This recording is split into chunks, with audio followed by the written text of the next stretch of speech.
Eagles Entertainment. With the 10th pick in the 2021 NFL Draft, the Philadelphia Eagles select.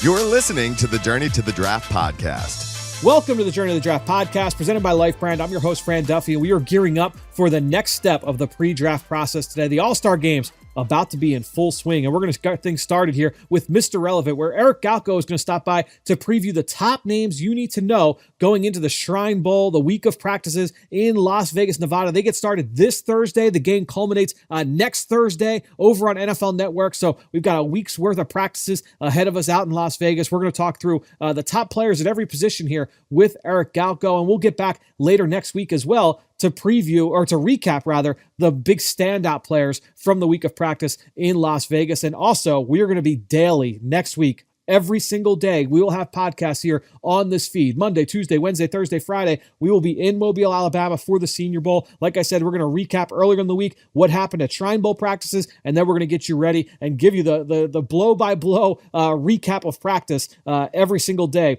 from Mobile, Alabama. Can't wait to get down to Mobile. Always one of my favorite trips every single year. So we're going to be doing that next week right here on the Journey to the Draft podcast. But to keep this episode going, after Mr. Relevant, we're going to transition to Draft Buzz, where I catch up with Ben Fennell. We're going to have another mock draft to go through. Bucky Brooks from NFL.com put out a really interesting mock draft. Ben and I are going to break it down. Really fun taking a look at that article this week. We've got our draft mailbag, a question about the draft class as a whole to wrap things up for our draft mailbag segment. And if you want more Q&A, that was what we did all episode earlier this week. Ben Fennell, Dane Brugler, myself, we answered all of your questions right here on the episode. You go back to earlier in the feed from earlier this week. Ben, Dane, myself answered a bunch of questions that you guys had. You submitted some great questions. And as always, the best way to reach us is to go on to Apple Podcasts, leave us a question, leave us a rating, leave us a comment.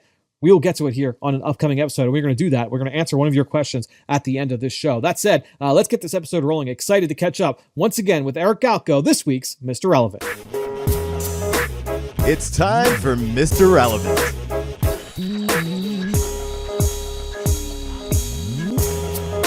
Well, excited this week for Mr. Relevant to be joined by a guy who's been on the show numerous times this season. That is my friend Eric Galko, who over at the Shrine Bowl, the week is here. Really excited to preview this event. And Eric, before we get into some of these players, I want to ask you, take us through year one. You've been on the job now officially less than a year. I want to, number one, just know what it was like. Was it everything you expected? You got to be excited for everything to culminate into this week's event.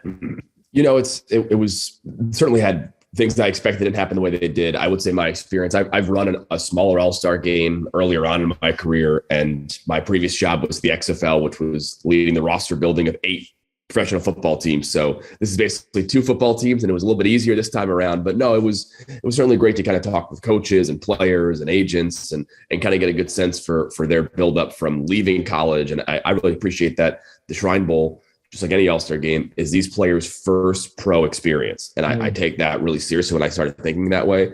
And I want to make sure these players walk into the Shrine Bowl and are both blown away as well as treated and act like professionals that whole week. So it's been a lot of building toward this moment, and we're excited to host these guys in beautiful Las Vegas. So I was not at the Shrine Bowl, or no one was at the Shrine Bowl last year because it got canceled because of COVID-19. Right. So it's been a couple of years since the event has taken place physically. I know you and your staff have instituted a number of changes. You mentioned the move to Las Vegas being a big one. Of the changes you guys have made, what has been your favorite? What gives you the most excitement about what the new look version of the Shrine Bowl looks like?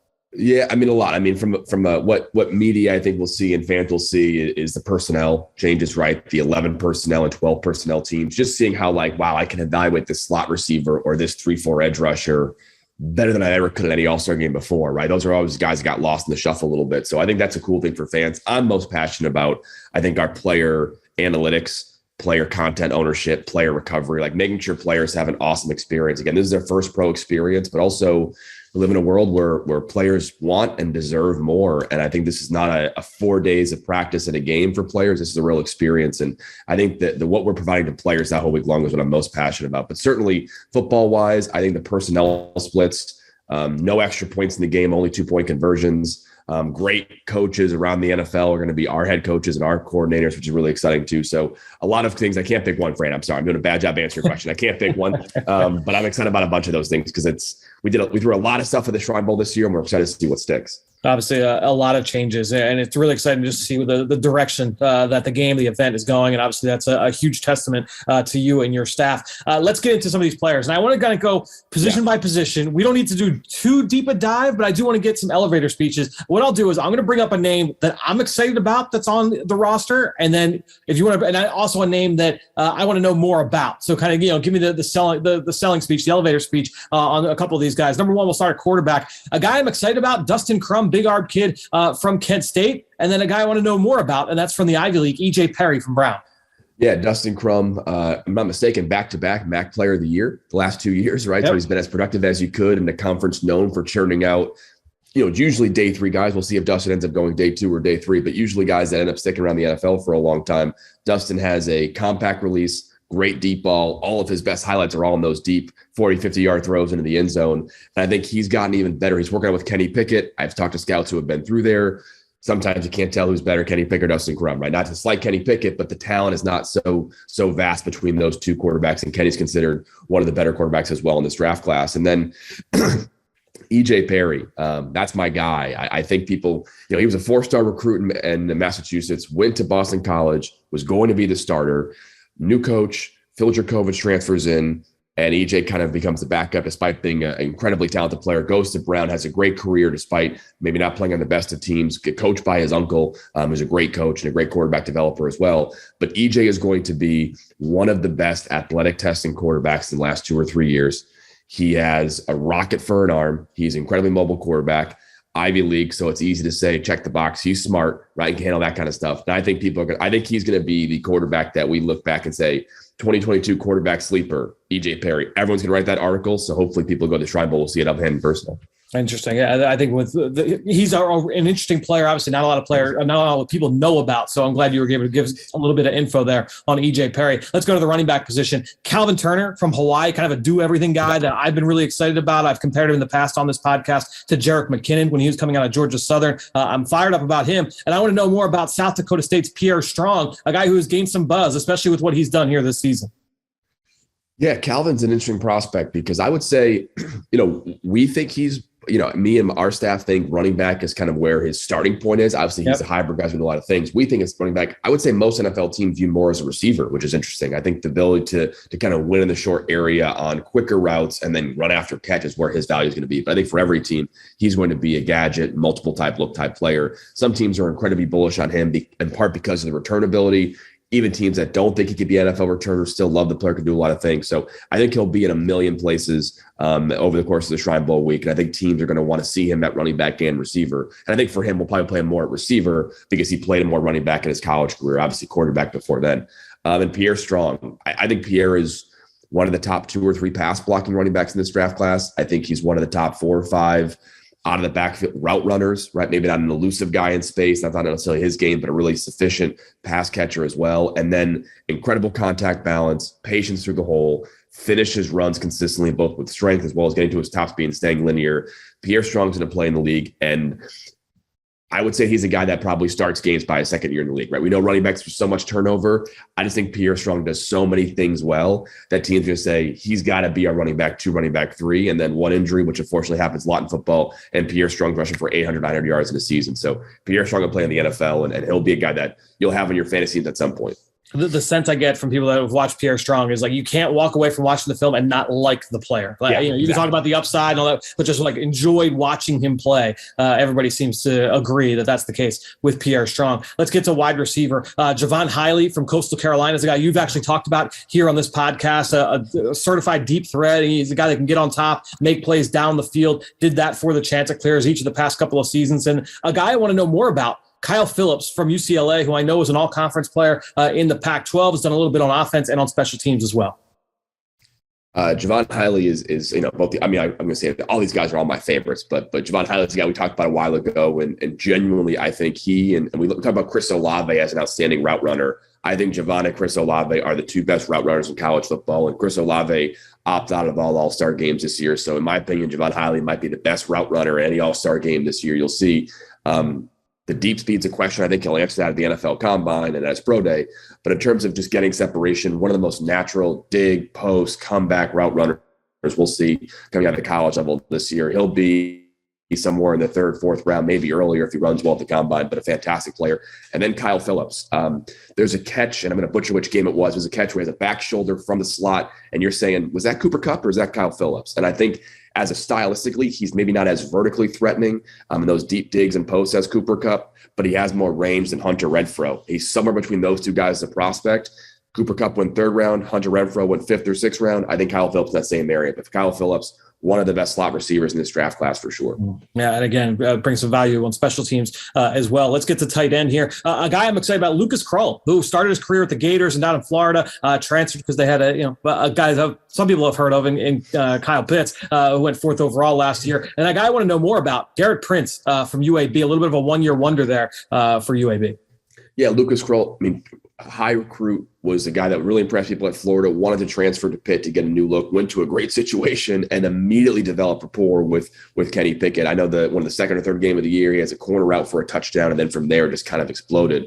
He was one of Kenny's go-to guys, along with Jordan Addison in that offense. And I think what Krull wants to show this year at the Shrine Bowl in the draft process, he's obviously a great talent and a great athlete. He can route run at a very high level in line and in space. I think showing blocking ability to play a traditional Y in the NFL. If he can show that, hey, I can do all the route tree and hold up as a pass and run blocker as a tight end, I think he's in for great things in the NFL. And then Garrett Prince, one of the best H-backs in this draft class. He's going to be on our 12 personnel team, him and Chigo Kongwo from Maryland, two really athletic guys who are better if they're not attached in the line of scrimmage, can do a little more versatile in terms of alignment and where they're playing in the defense. So he's going to fit perfectly in kind of that 12 personnel team. He can do some H-back and maybe out of the backfield stuff.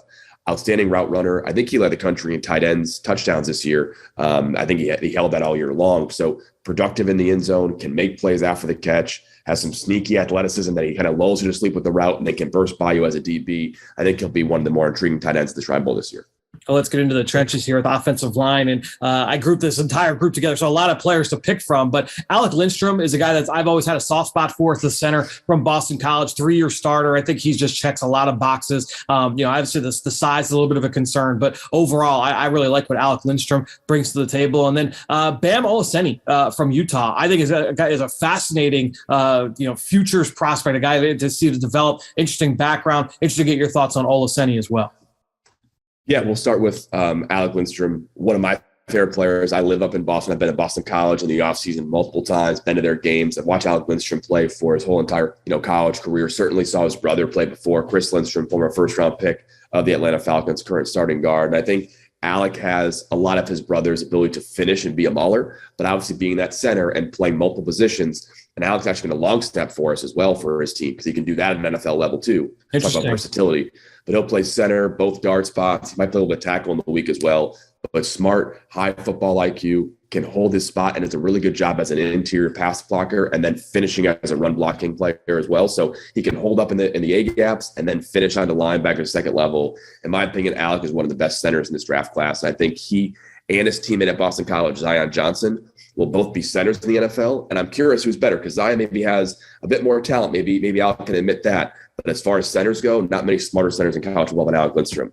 And then finally, Bama Allison, incredibly impressive this year, got better as the season went on. He played Kayvon Thibodeau twice in back-to-back games and got better the second game. You can tell the growth that he made going against a guy like Kayvon Thibodeau, the likely number one overall pick. I think Bam also being a national player, he has a lot of room to get better, to grow. Immensely talented, very wide as a player. You watch him on film, you can say, wow, he takes up 2 lineman spots. That's how wide he is, and we're excited to see him play at the Shrine Bowl.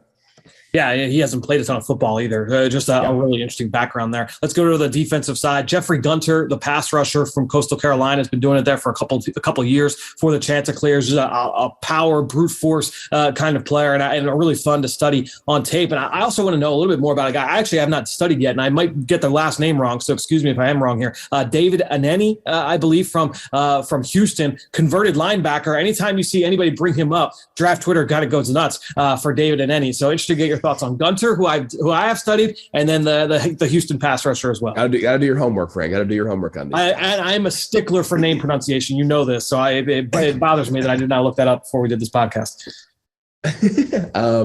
No, and then we'll go to Nenny a second too, but he's a fascinating prospect. But Jeffrey Gunter, I think one of the better edge rushers in this draft class. First off, incredibly smart. As soon as I start talking about the Shrine Bowl, he was all in to learn on what I can get better at, what I can focus on. He's a guy that's got great coaching at Coastal Carolina and has so much room to get better as an edge rusher. You have to be a plus athlete to be great in the NFL. He is that.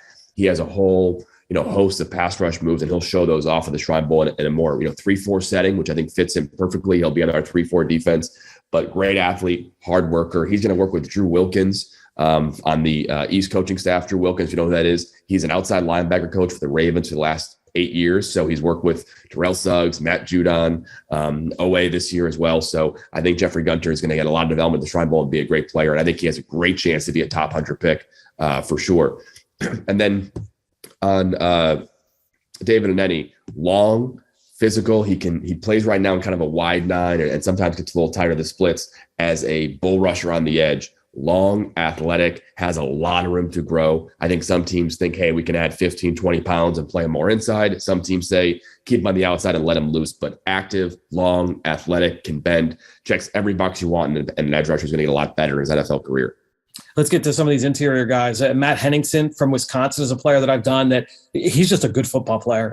Maybe he's not super flashy, but the technique is always sound. He's really strong. He's got some pop. He's got a high motor. Matt Henningson from Wisconsin is a guy I really like. And then Myron Tagovailoa-Amosa from Notre Dame had some inside-out versatility. I know he's played on the edge a bit at Notre Dame. Interested to kind of get your thoughts on both of those guys transitioning to the league. Yeah, both those guys can play a couple spots, right? Henningson played a lot of nose tackle at Wisconsin, but some teams like him at a 5 technique because it's a way to kind of eat up 2 gaps and play that at a high level. So he'll be doing some nose and some 5 tech on our 3-4 team. And a guy that very, very strong, can bend at the knees really well, so gets great leverage despite being a 6'3" defensive tackle. I think his ability to get leverage, win, and then escape, right? To shed those blocks at a high level, win it as a 2-gap player is what you have to as a 5 tech, and Henningson does that on film very well. We'll see if he can do it as a 5 tech against a couple of first and second and third round picks at the Shrine Bowl this year on the offensive line. And then Myron Tagovailoa-Amosa, a guy some teams think, hey, he could be a 4-3 strong side end for us because he can kind of hold that tackle and protect that B gap and maybe work outside a little bit. Some teams, some teams like him more as a 5 tech and want to see him play 2-gap a little bit and penetrate upfield. But no matter what, high motor, gets great bend, gets low to the ground, and can really finish when he gets in the backfield. Huge strength for Myron Tagovailoa-Amosa. Yeah, that versatility really strong for both players, as you mentioned. Let's get to linebacker. One guy I've done, Idaho's Trey Walker. And I think this guy profiles as someone who's going to go late in the draft, maybe potential undrafted free agent, whatever you want to say early, somewhere at day 3. And don't be shocked if he becomes a starter as like that run stuffing, instinctive thumper inside. And then Carson Wells, I have not done from Colorado, who's got all these athletic traits. I'm interested to kind of get your thoughts on him from a projection standpoint. Yeah, Trey's a guy that you right away, you see the roles you mentioned, right? He can win as a run defender in the NFL right away, right? He can play inside the box. He can finish as a tackler. He gets off those guards very well. He shakes his shoulders around, able to kind of get good position to be as a run defender. But a lot of growth this year as a coverage guy. I think that's where he has to grow in the NFL, and he knows that. And I think his ability to play Mike and even some Will, if he can improve his coverage with his kind of size, is where he'll be kind of a versatile chess piece at linebacker and then hopefully and potentially start in the NFL pretty soon. But if he can develop some coverage, which he got better at this year, that's really his strength's going to be an NFL player. And then you mentioned Carson Wells. Carson Wells is an outstanding athlete. He had a great career, great season in 2020, started a bit slower in 2021, but got better as the season went along. Outstanding athlete. I've talked to people at his training facility just raving about kind of numbers he's going to post at the NFL Combine. A physical freak, extremely explosive. He is a true 3-4 edge rusher, right? I think he'll show that at the Shrine Bowl this year about winning on the edge, but also winning with power. If you're a 3-4 strong side edge who can win as a bull rusher, not lose that B gap integrity, and finish on the quarterback, there are 32 NFL teams who would love that player right now. Well, let's get that. And Carson Wells, obviously very, very gifted. But the one guy that I would argue might be the most talented player in Vegas this week will be Jack Jones, the corner from Arizona State. Just so gifted as a cover corner. Whether it's man zone, doesn't matter. This guy is really, really impressive. Started his career at USC, makes the transition to Arizona State, and has just been so good whenever he's been on the field. So I know you're high on Jack Jones, but another guy I just want to know more about, and I've studied a little bit of tape on Dallas Flowers from Pittsburgh State, but just a unique backstory with Dallas Flowers. So I'm interested to kind of get the scouting report on him as well. Yeah, Jack Jones is someone that I think people have known for a long time. 4, maybe 5-star recruit coming out of high school, had an incident at USC, and Jack's been incredibly upfront about talking about that. And one of the reasons that he's going to focus the Shrine Bowl on the interview process, he'll have 24 hours of interview time to take with every NFL team, every NFL GM, and he wants to explain that background. But on the field, Fran, you mentioned it, one of the best man cover corners in this draft class. I think he's probably the best man cover corner in this draft class. I would argue he's one of the better in the last few years. I know he's my guy, so I'm kind of hyping up a little bit, but you see shades of Tre'Davious White, the ability to kind of really cover guys downfield. And worst case scenario, Jack Jones will be one of the best nickel corners in the NFL as well. Incredibly talented. I think he has true first round aspirations. And if he can interview well and play the Shrine Bowl like I know he could, I think the first round is very much in play for Jack Jones. And then Dallas Flowers. He's a very physical corner. He's got great length. He can get downfield very well. He is one of the best hitting corners and more physical corners I've studied on film this year, right? And you wonder if he can play safety, but you don't want to move a guy to safety that can bend and turn his hips that well. So I think Dallas is a very intriguing corner. He's dominated at the NIL and D2 level in his college career. He's going to get a chance to go against some of the best receivers in the draft for the Shrine Bowl. I think teams want to see, can he play safety, which he'll do a bit that week? Can he play nickel because he's so physical? But really, can he hang as an outside corner? I'm not sure how early Dallas Flowers goes. I'm not sure what round he goes in the NFL. I just know he's going to be a hell of an NFL player, and I think teams are very, very bullish on what they saw in college, and they're desperately trying to see him at the Shrine Bowl this year in a bunch of roles. And hasn't he also been like a ridiculous return man wherever he's been too? Like, yes. I think he's posted like multiple return touchdowns and like 3 of his last 4 stops, something along those lines. Dallas Flowers might be like an NFL running back. I'm not sure what he is quite yet. He's a corner, safety, returner. He's so physical. He's so active. He's going to play in the league. I'm not sure where yet. It's a good problem to have. I know Shane Coughlin had mentioned, he said like, oh, maybe we'll get him some looks on offense when he's not in Vegas. So Flowers are a really interesting player heading up to you guys here this week. Let's round it out with safety and a guy that I'm really excited about, a Vegas native there, went to Bishop Gorman High School. Bubba Bolden from Miami, another guy started his career at USC, transferred out east to the Hurricanes. And when he's been on the field, he's been productive, battled some injuries the last couple of years, but has been always around the football. He's got to get a little bit cleaner as a tackler, but the highs are really, really impressive there with Bubba Bolden. And then I want to know a little bit more about Louisiana safety Percy Butler as well. I know some guys have been very, very high on him down there with the Raging Cajuns. Yeah, we'll start with Bubba Bolden. He's unfortunately had an injury at the end of the season this past year. He's working really hard. He's ready to go for the East-West Shrine Bowl to play. We hope he is, but we're not going to obviously rush him out there. But active, can be a really great tackler in the box and in space, can make plays in the ball in the perimeter. I think his destiny is probably as a cover 2 safety, where he can have just kind of one area, then come downhill as a tackler. But a really, really impressive athlete. Teams coming into the year kind of had 2nd, 3rd round grades on Bubba. I think maybe the injury maybe gives him some cause of concern, but if he can play at the Shrine Bowl or worst case, perform at the NFL Combine, the ceiling is super, super high for Bubba Bolden. Again, a Las Vegas native, we're excited to host back in Las Vegas from Bishop Gorman. And then Percy Butler. Percy Butler is the best special teams prospect in this year's draft class. Wow. And maybe the last few draft classes, right? He averages about a tackle every 15, 20 special team snaps in general, a tackle every 4 or 5 punt and kickoff snaps. I know people don't love special teams talk. That's incredible. That's Matthew Slater level at the college level of what Percy Butler did. He can play on all 4 special teams, plays at a high level. And not to mention, he can play strong safety in the NFL right away. He can play some nickel snaps too. So I think Percy Butler is a guy that I think by early day 3 of the draft, he's a guy that if he's still available, every team's going to say, you know what? Backup safety, backup nickel, top special teams player. We'll see where he goes in the NFL. But Percy Butler's a guy that every team wants to have. And I think teams are really excited to see him play at the Shrine Bowl. And I think he's a guy when teams watch those special teams practices, which I know guys like you, Fran, and people in the media sometimes say, kickoff, I'm going to go hang out over here. Everybody's going to watch Percy Butler and kickoff and punt return drills. Long-time listeners, consistent listeners of the show, even if you haven't been listening for a long, long time, but we always harp on the value that special teams brings to this equation. And the more you can do, certainly that helps your chances, not just at making a team, but at being drafted. Eric, this has been awesome, man. Thanks so much for helping us preview the event. Best of luck this week. Excited for you and for your team here as you put off your first event in Vegas. Appreciate it, man. Now it's time for Draft Buzz.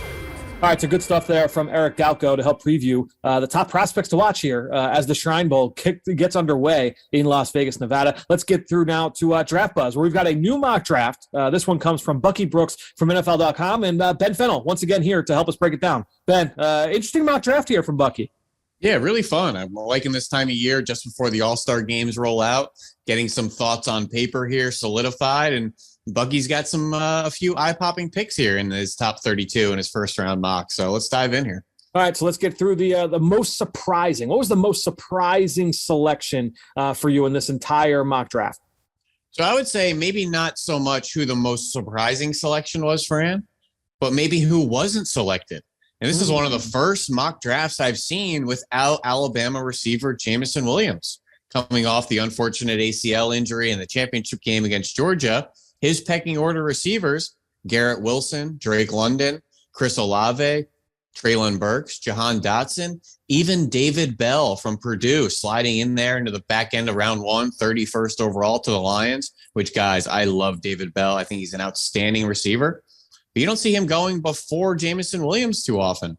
This is really the first mock I've seen fully reflecting the injury and the potential slide of Jamison Williams. Who will take the cheese on a guy that may not be ready for 2022 start of the season? And I look immediately, Fran, to the dominant season of like a Jeffrey Simmons and the dominant performance, unfortunately, and the losing effort against the Bengals.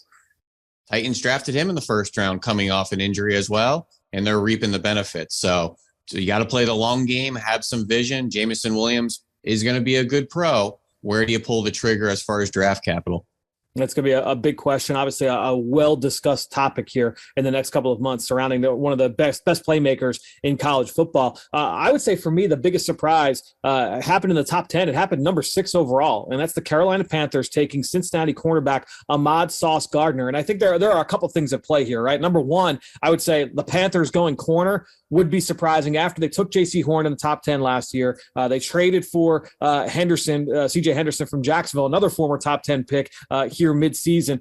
With a team that obviously has needs elsewhere, that would be surprising to see them go corner. But I think the other really important nugget here, Ahmad Gardner being the number 1 corner off the board ahead of Derek Stingley Jr. And Bucky is not alone on an island here. I believe Daniel Jeremiah had Ahmad Gardner as CB1 last week in his mock draft. I think we've seen that pop up here a couple of times recently, and just the buzz starting to build that maybe Stingley does not go as high as we think, and maybe Gardner is that guy that's going to be that high up on the board. I think that conversation debate is just getting started, and I think we're going to have that right up until round 1 draft night, where I don't think we're really going to know who's going to go, because they're both high level and high upside players in Gardner and Stingley. But when I look at the Panthers in their 2021 season, they allowed the 7th fewest explosive pass plays. This wasn't a team that I look back and say, man, they had trouble stopping the deep ball or they couldn't cover anybody. It's a team that needs to score some more points, figure out their quarterback of the future, keep that quarterback upright, and have an identity. And I think there's some other positional needs. Sauce Gardner going to be a really good pick and a good player for whoever. So a bit of a kind of a spoiled, defensive back room out there now with, Dante Jackson. They traded for CJ Henderson. You now have, the young JC Horn out there. Some very, very talented corners. All right, well, let's get to the Eagles picks here in this mock draft. We'll start at number 15 overall, the pick from the Miami Dolphins. This one would be, I would say, a popular one with Eagles fans. That's safety Kyle Hamilton from Notre Dame. Here's the blurb from Bucky. The addition of a playmaking safety with range, ball skills, and thump would upgrade an Eagles secondary that could lose a pair of starters on the back end. And I would say, Ben, this is a guy that we've talked about here in Kyle Hamilton. We've been talking about him since the summer, right? We know that he's one of the best overall talents in this draft. Like Tyler Linderbaum, like we'll see with the linebackers. I think when you talk about players that come from, quote unquote, less important positions, not as high priority positions as, pass catcher and corner and pass rusher, obviously quarterback, offensive tackle, there's going to be a lot of variance in terms of how you see those guys come off the board. If Kyle Hamilton goes 6, not going to be surprising. If he goes 15, that's not necessarily going to be surprising either. And there are going to be some listeners that say, oh, there's no way Kyle Hamilton falls at 17. Everybody would have said that a couple of years ago when it came to our friend out with the LA Chargers, the safety that obviously he fell a little bit due to injury concerns. But I think when you look to Kyle Hamilton, the fall is potential. There's potential there that he could fall all the way to 15. Yeah, and there's a lot of similar parallels to Derwin James there, as I'm sure he was escaping your mind there for just a second. But you got to bet on the traits. And I think when you look at a Derwin James, and the way a Kyle Hamilton can also contribute to a defense, And Fran, one step further, when I look at a Kyle Hamilton and trying to figure out his positional fit, is he just a single high post player? Is he a half field guy that can come down in quarters? Can he play dime linebacker? Is he a press man guy against these physical big tight ends? You know what? I look at the way Micah Parsons kind of went to that Cowboys team. We'll figure it out when we get them. We'll figure it out along the way. Get good players on this roster. Get high level, high upside players with exceptional traits on the roster, and then figure out things that, from there in the summer and as the season goes on. Kyle Hamilton, upside, traits, whole lot to like. Get this kid on the roster. And 15 is the spot where Micah Parsons went a year ago, right? I mean, that is where I believe the Cowboys were picking when they took Micah Parsons. There was something in that range. It was like 14. Micah Parsons went 15th? It was 14. It was something in that range, wasn't it? What a steal. I think, again, that's what I mean. Like Micah Parsons, I think most people would have said last year at this time, Micah Parsons is one of the top 3 individual players, so one of the top 3 talents in this draft, and he fell. I was certainly out of the top 10. I'm pretty sure he was like 14. Yeah, 12th overall. 12th overall. All right, yep. So he falls outside the top 10. I think that's where you have these discussions about a guy like Kyle Hamilton. So it'll be really interesting to kind of follow that here in the coming months. Let's get to the next one here. 16 overall. This is the pick that comes from the Indianapolis Colts.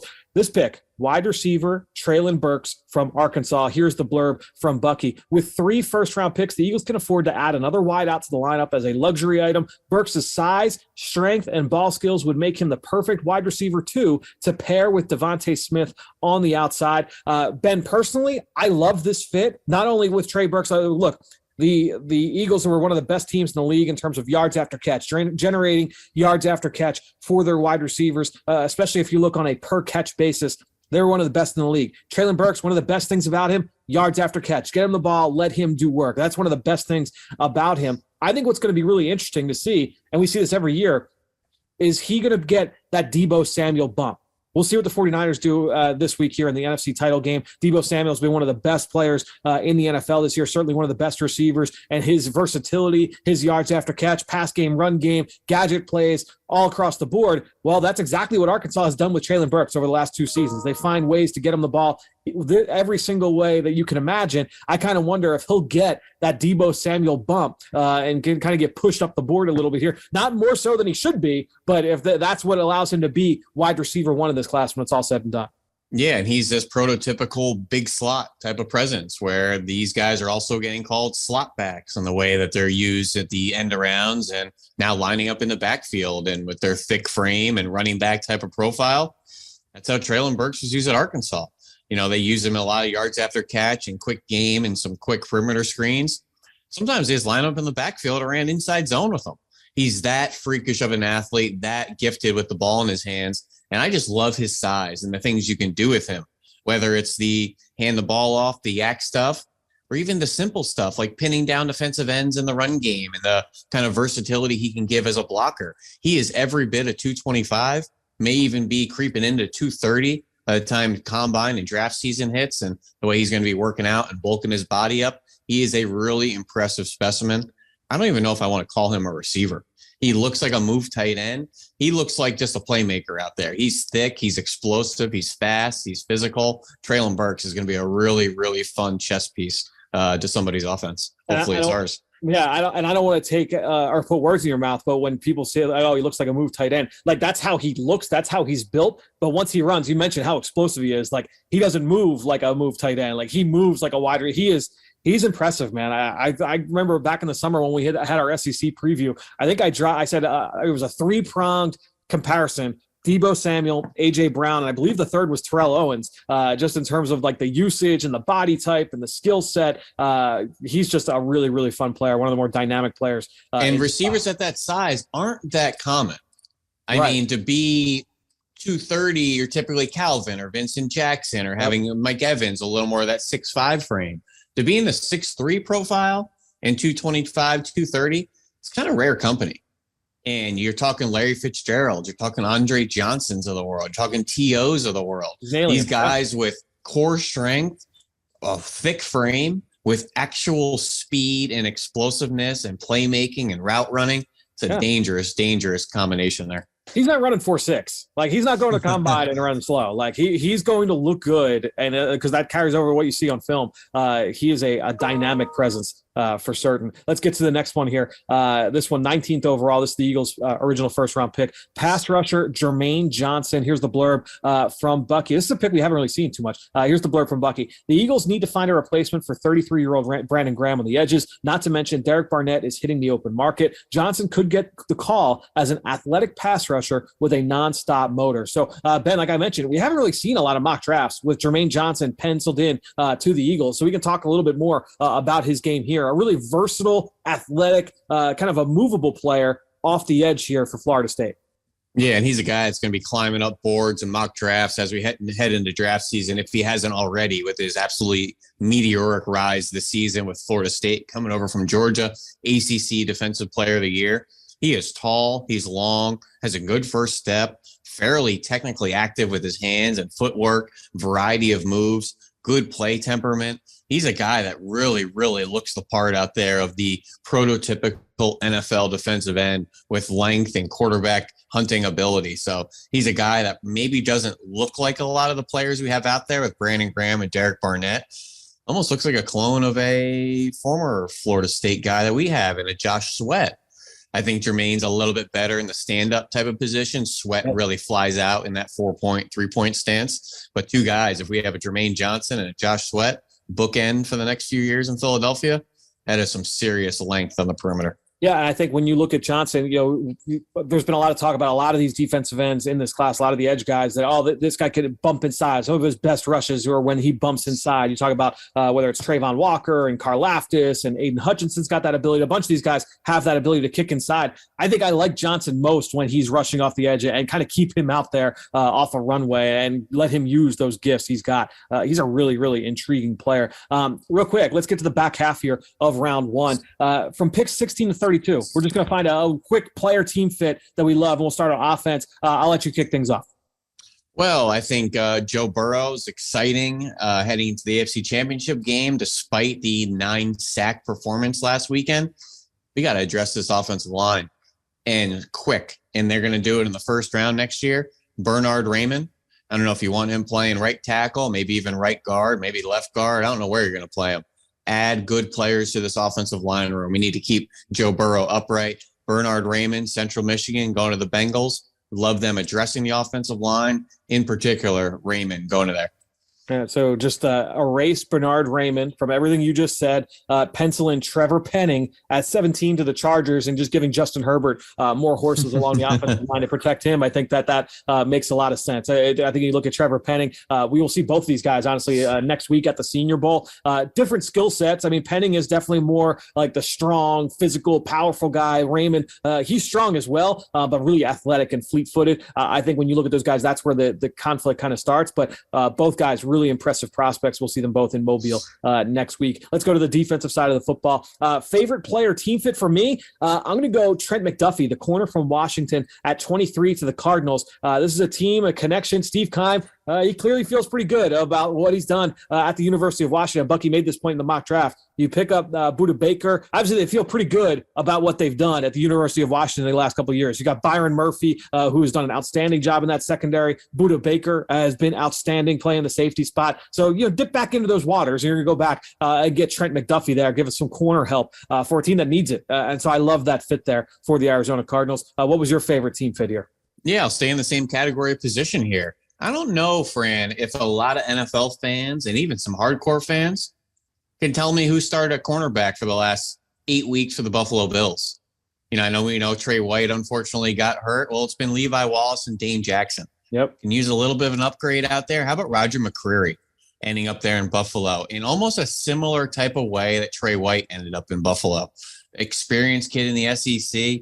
Don't overlook this kid. If it's Roger McCreary and Trey White out there playing for Sean McDermott with Micah Hyde and Jordan Poyer on the inside, what a wicked four on the back end of that secondary out there. So I would love to see them add for all intents and purposes, I know he's going to be a rookie. I call Roger McCreary a veteran cornerback. He just reminds me of a very polished, under control, smart, instinctive football player out there. Really interested to see how he's going to measure up. Hearing some word about the short arms and things like that, but he has really good foot speed, play temperament, and a very experienced player. I think Sean McDermott would love a Roger McCreary. if you've been listening to this podcast, you know that I feel really strongly about Roger McCreary, his ability to transition to the NFL. I think that he's got future starter written all over him in any scheme, inside, outside, zone, man. I think he could do it all. Real quick, this is something we don't usually do, but who's a name or two that stands out as still being on the board? We know how this goes. It's Thursday night. It's 1 a.m., midnight, the night of the draft, and the first round ends, and now all the round 2 mock drafts are coming out. Who's going to be the belle of the ball when we get to round 2 here, if this is how and all our good buddies, Dane's hustling to get that article out for The Athletic of best available, and Lance Zierlein's hustling for NFL.com. But the most glaring name outside of the Jamison Williams that we already mentioned because of injury, I would expect him to be the 33rd overall pick there on day 2, which I love all trying to pick and who's going to be that next name off the board once we go to bed. How about Andrew Booth Jr. out of Clemson, Fran, not in the first round? So right on the tip of my tongue, I think this is an exercise we should do on a week-to-week based on whoever's mock draft we're looking at. Tip of my tongue, going to bed for round 2, Jamison Williams, Alabama, Andrew Booth Jr., Clemson, cornerback, who has all sorts of length and upside. And once he gets in shorts and a T-shirt in Indianapolis, I know we overvalue some of those workouts. He is going to be one of the eye-popping studs of the week. He is a really, really impressive and gifted athlete. He really is. I think Andrew Booth, when it's all said and done, we will be hearing his name for night 1. And real quick, Fran, I guess to kind of put you on the spot there, I see Kenny Pickett at 9 to the Denver Broncos. Okay. Matt Corral at 11 to the Washington football team. And then it's quiet on the Western Front for quarterbacks. If you had to say maybe those next name or two, early second round, who would maybe be on the tip of your tongue if Corral and Kenny Pickett, I know team fit and stuff is going to matter here, sure. But just going to bed, who would be those next couple names on the tip of your tongue? To me, I think it's going to come down to, and I think both these guys have a shot to go on Thursday night on round 1 of this draft. I think it comes down to Malik Willis and Desmond Ritter. I think those are the two guys. We're going to see these guys next week at the Senior Bowl. All of the top quarterbacks outside of Matt Corral are going to have the ability to really kind of stand out compared to each other. And we always say this at the combine. It's like, oh, it's great to be able to see these guys throw one after the next, after the next, after the next. That's what these sessions are going to be in Mobile. It's going to be all these guys except for Matt Corral. You're going to see Malik Willis, Kenny Pickett, Desmond Ritter, Sam Howell, Carson Strong. You throw in Bailey Zappi in there as well. All of these guys go back to back to back to back to back. So I think the Senior Bowl is going to have a huge, huge part in deciding who comes off the board first. But to me, I think if you go Corral and Pickett as the first 2 off the board, then you start getting into the Malik Willis and Desmond Ritter, who I don't think it's unfair to say they've got 2 of the best skill set, physical trait skill sets of this quarterback group. You might throw in Carson Strong in there from an arm strength standpoint as well. But Willis, this guy can scoot and he can hurl it. I mean, you look at his arm talent and obviously his athleticism, the most dynamic athlete at the position in this draft. And then Desmond Ritter, he's got a strong arm as well. He's got some movement skills to him. So I think when you look at this quarterback class, if those were the first 2 off the board, my guess is that you would see the traits guys start to come off the board next. And then I always wonder, see quarterback at 9, see quarterback at 11. That means those picks 30, 31, 32 could be open season for one of those teams to say, you know what, we don't want to wait and play the guessing game in round 2. Let's go trade that second round pick and maybe a 7th, move into that back end of round 1 and go make sure we get the guy. I think that back end of round 1, if the quarterback landscape falls like Bucky leads up here with a lot still on the board, I think we're going to see a lot of back end movement in that first round to make sure we don't take any risks with getting the quarterback we like.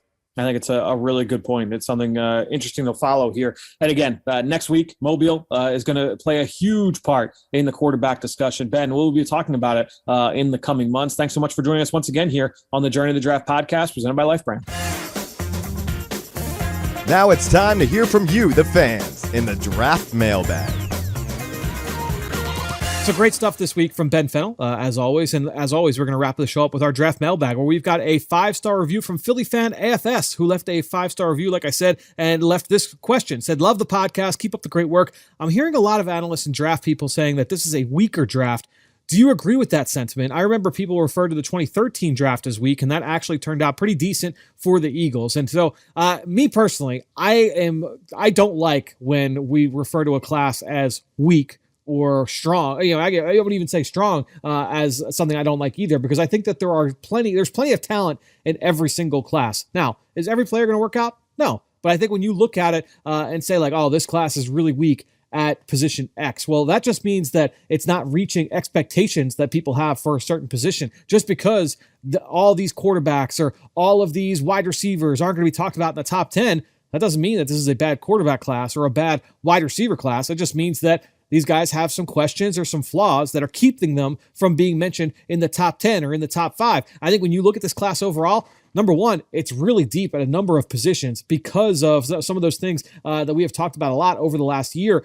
The senior class is as deep as it's ever been. You had a bunch of guys that went back for that extra year due to COVID-19 here for 2021, and that means that this senior class is loaded. And what that meant for the Shrine Bowl, what that meant for the NFLPA Bowl, and what that meant for all the lower all-star games beneath those two games is that their rosters are a little bit deeper than normal because you had just such an influx of seniors. We still had 100 juniors declare for this draft. So I think when you look at the draft, yeah, like, is it going to be the sexiest at the top? No, not necessarily. You referenced that 2013 draft. The Eagles came out of that with 2 future Eagles Hall of Famers in Lane Johnson and Zach Ertz to start the draft off, and then a solid player in round 3 in Benny Logan. I think when you look at this class, there is talent up and down the draft board. There's talent all across at a number of different positions. It's all about the scouting process, and then further than that, the development process once you get those guys into the building. So Philly Fan AFS, thanks so much for the rating. Thanks so much for the question. Yeah, I don't agree that this is a weak class, and I generally don't like calling a class particularly strong or weak because I think that there is talent everywhere. It's all about how you find those guys and how you develop those guys. So good stuff as always. We'll be back next week. We've got daily podcasts, like I mentioned earlier. We're going to be breaking it down. We will be in Mobile, Alabama for the Senior Bowl. Make sure you're tuned in right here on the Journey of the Draft podcast presented by Life Brand.